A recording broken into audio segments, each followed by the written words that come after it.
السلام عليكم ومرحبا بكم في قناة حلويات مايا. نتمنى تكونوا بخير وعلى خير وانتم كتشاهدوا الفيديو ديال اليوم ان شاء الله نحضر معكم سلطه كتجي رائعه، كتجي لذيذه بزاف. نتمنى تعجبكم وتشتركوا في القناه لا مازال ما مشتركين، وتفعلوا زر الجرس باش توصلوا دائما بجديد الوصفات. ما نطولش عليكم، يلا نبداو بالمقادير وطريقه التحضير. المكونات: كنحتاجو 2 بطاطات اللي يكونوا مقطعين بهذا الشكل، كنحتاجو اللوبيا، كنحتاجو 2 حبات ديال البربر اللي قطعناها لمربعات بهذا الشكل، كنحتاجو 3 الحبات من خيزو اللي قطعناه لمربعات، وكنحتاجو زلافه ديال الروز اللي سبق لينا سلقناها.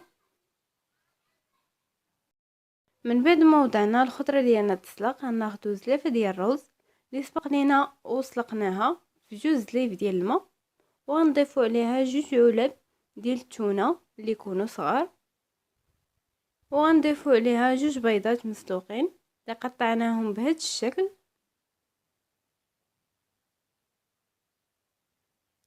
غنضيف 2 معالق من الربيع، غنضيف نصف ملعقه من الملح وشويه الابزار،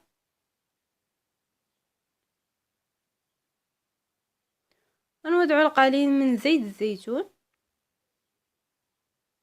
وغنحركو المكونات ديالنا جيدا حتى يمتزجوا. بالنسبه لهاد السلطه كتجي لذيذه بزاف، كنتمنى تجربوها، وانا اكيد الا جربتوها غتنال الاعجاب ديالكم.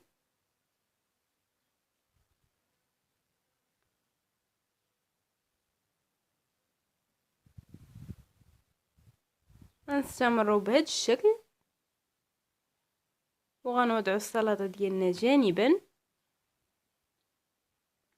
ناخذوا اللوبيا وخيزو من بعد ما تسلقوا، كيكون هذا هو الشكل ديالهم. غناخذوا اناء وغنوضعوا فيه اللوبيا، وغنضيفوا ليها القليل من الملح والقليل من الابزار، وغنضيفوا زيت الزيتون، نحركوها جيدا،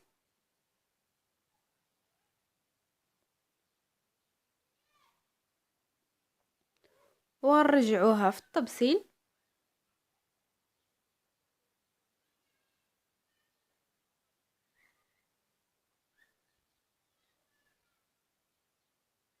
وغناخذوا خيزو غنوضعوه في الاناء،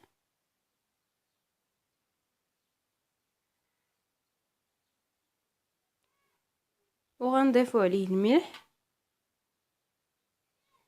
والابزار والقليل من الربيع، وغنضيفوا زيت الزيتون، نحركوه جيدا،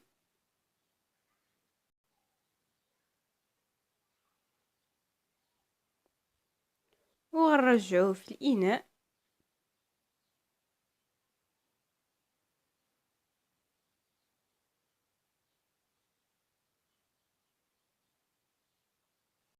غناخدو بطاطا والبربر من بعد ما تسلقوا، غناخدو اناء وغنوضعو فيه بطاطا، وغنضيفو عليها 2 معالق من الربيع،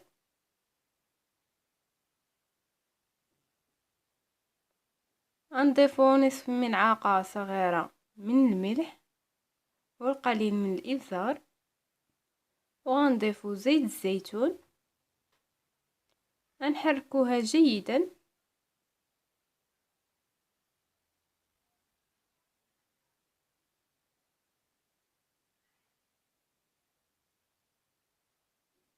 بهذا الشكل، وغنوضعوها في اناء.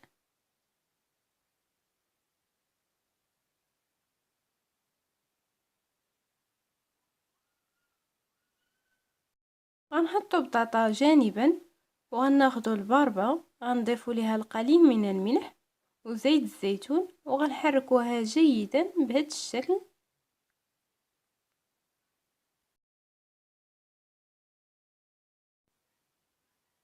وغنوضعوها في اناء،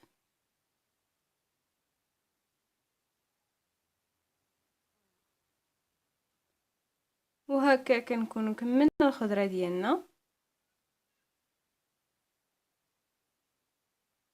نبداو في التزيين. غناخذوا اطار وغنوضعوه في الصحن بهذا الشكل، وغنبداو نوضعوا عليه الروز ديالنا ونحاولوا نساويوه بهذا الشكل.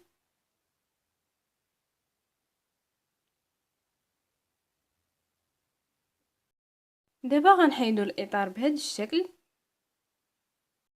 غنبداو نوضعوا في الخضره ديالنا. غنوضعوا الباربه بهذا الشكل ونحاولوا نقسموا الصحن ديالنا على 4 ونوضعوا الباربه بهذا الشكل.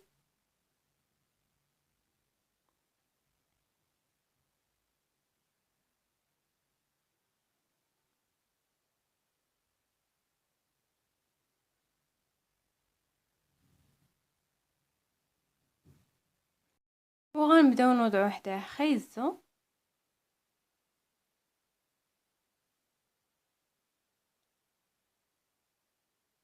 على هذا الشكل. نستمروا بنفس الطريقه كما كتلاحظوا، طريقه جد سهله.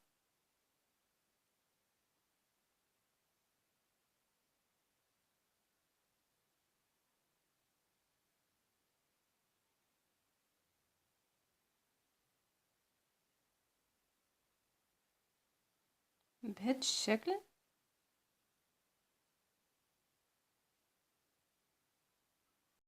نكملوا وكنبداو نوضعوا في اللوبيا.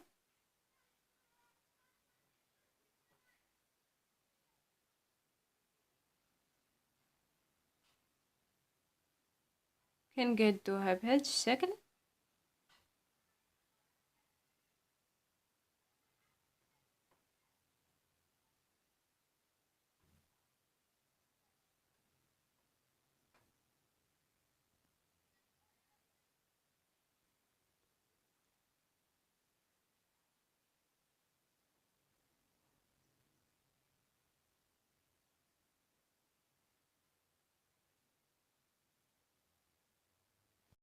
وغنبداو نوضعوا في بطاطا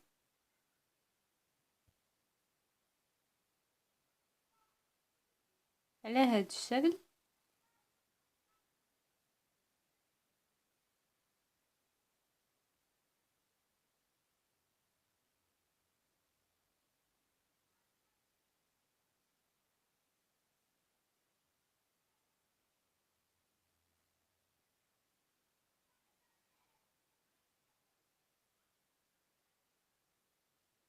ناخذ شويه خيط زون ونوضعوه على الروز بهذا الشكل.